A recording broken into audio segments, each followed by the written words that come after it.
वनमाली, उस पद पर देना तुम फेंक, मातृभूमि पर शीश चढ़ाने, जिस पद पर जावे वीर अनेक।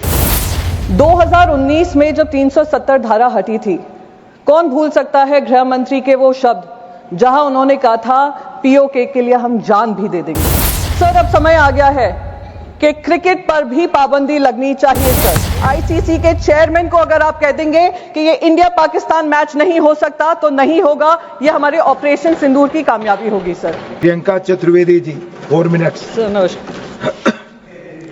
सर, सियाचिन वॉर मेमोरियल पे माननीय कवि श्री माखनलाल चतुर्वेदी जी की एक कविता है जो कहती है, मुझे तोड़ लेना वनमाली, उस पद पर देना तुम फेंक, मातृभूमि पर शीश चढ़ाने, जिस पद पर जावे वीर अनेक।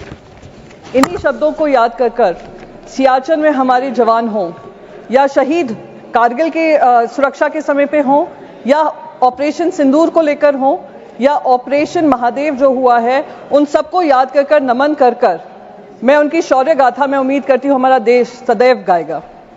साथ ही साथ मैं उन सारे परिवारजनों को श्रद्धांजलि व्यक्त करना चाहूंगी जिनकी जानें वो पहलगाम में गई, आतंकी हमले में गई, पाकिस्तान स्पॉन्सर्ड आतंकी हमले में गई, और वो अभी भी उम्मीद कर रहे हैं कि हर तरीके से ऑपरेशन सिंदूर, जो कल खुद प्रधानमंत्री जी ने कहा कि ऑपरेशन सिंदूर अभी भी जारी है, उस ऑपरेशन सिंदूर के तहत उनको हर पैमाने पे न्याय मिलेगा और नापाक हरकतें जो पाकिस्तान से होती हैं उसको खत्म करने का काम हमारी वीर सेना करेगी। सर, कल प्रधानमंत्री जी ने ऑपरेशन सिंदूर के बारे में कहा वो अभी भी जारी है और मैं उनका शुक्रिया अदा करती हूं कि उन्होंने देश को याद दिलाया कि ऑपरेशन सिंदूर में जो हमारी सेना ने किया वो अब तक खत्म नहीं हुआ है, हम इनकी नापाक हरकतों को खत्म करेंगे। पर कुछ सुझाव मेरे भी हैं। जब पहलगाम हुआ था मेरे मन में भी बहुत सवाल थे। 2 हफ्ते पहले वहां पे गृह मंत्री जी गए थे और उन्होंने कहा था आतंकवाद को बिल्कुल समाप्त कर दिया है। 2019 में जब 370 धारा हटी थी, कौन भूल सकता है गृह मंत्री के वो शब्द जहां उन्होंने कहा था पीओके के लिए हम जान भी दे देंगे। तिरंगा यात्रा हुआ था, हम पार्लियामेंट्री डेलीगेशन जब गया था, हम जाने से पहले तिरंगा यात्रा हुआ था जिसमें गृह मंत्री ने कहा अब बातचीत पाकिस्तान से होगी तो सिर्फ पीओके को लेकर होगी। तो जब ऑपरेशन सिंदूर जारी था और अचानक से उस पर फुल स्टॉप लगा, मन में सवाल तब भी था कि क्या हुआ जिस वजह से हमें ये सीज फायर करना पड़ा, क्योंकि हम सिर्फ पीओके की बात करना चाह रहे थे।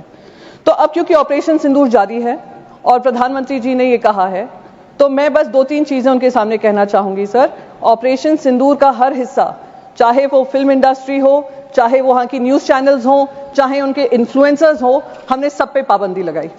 सर, अब समय आ गया है कि क्रिकेट पर भी पाबंदी लगनी चाहिए। सर, सर, हमारे विदेश मंत्री ने कहा कि मैं गर्व होता है इस बात का कि मैं उस पार्लियामेंट्री डेलीगेशन में शामिल थी जिसकी जिम्मेदारी मुझे सरकार ने दी थी। हम 33 देशों में गए। मिनिस्टर ऑफ एक्सटर्नल अफेयर्स कह रहे थे करीब 100 देशों से बातचीत हुई। मैं तो कह रही हूं गृह मंत्री जी से, सर आपको बहुत जगह फोन करने की जरूरत नहीं पड़ेगी, एक इंटरकॉम पे ही फोन कर लेंगे। आईसीसी के चेयरमैन को अगर आप कह देंगे कि ये इंडिया पाकिस्तान मैच नहीं हो सकता तो नहीं होगा, ये हमारे ऑपरेशन सिंदूर की कामयाबी होगी। सर, हम जो 26 महिलाएं जो विधवा हुई वो उनके मुंह, हम उनके मुंह पे जाकर कहेंगे कि हमें वो इंडिया पाकिस्तान मैच खेलना है, हम पैसा कमाना चाहते हैं, पैसे के ऊपर आपका परिवार नहीं है। तो मैं बस यही रिक्वेस्ट करूंगी, एक ऑपरेशन सिंदूर वो होना चाहिए। सर, ऑपरेशन सिंदूर में हमने पाकिस्तान को तो मुंह तोड़ जवाब दिया और उसका गर्व है, हम सबको गर्व है, विपक्ष को भी गर्व है क्योंकि विपक्ष आपके साथ खड़ा रहा। जिन लोगों को एंटी नेशनल कहा गया था 2014 से, उन्हीं ने देश का तिरंगा सबसे ऊपर लहराया विदेशों में जाकर। मेरे को उसका गर्व महसूस होता है। सर, पर जो हमारे यहां पर पहलगाम को लेकर इंटेलिजेंस फेलियर हुआ, उसकी जवाबदेही किसी ने ली? सर, क्या हमारे इंटेलिजेंस चीफ का इस्तीफा मांगा गया? जी सर, मैं खत्म ही कर दूंगी, मैं ज्यादा समय नहीं लूंगी। सर, बस 20 सेकेंड में खत्म कर दूं। सर, उस इंपॉर्टेंट मिशन का हिस्सा थी। इंटेलिजेंस फेलियर जो हुआ उसके तहत किसी ने भी इसकी जिम्मेदारी लेते हुए इस्तीफा लिया?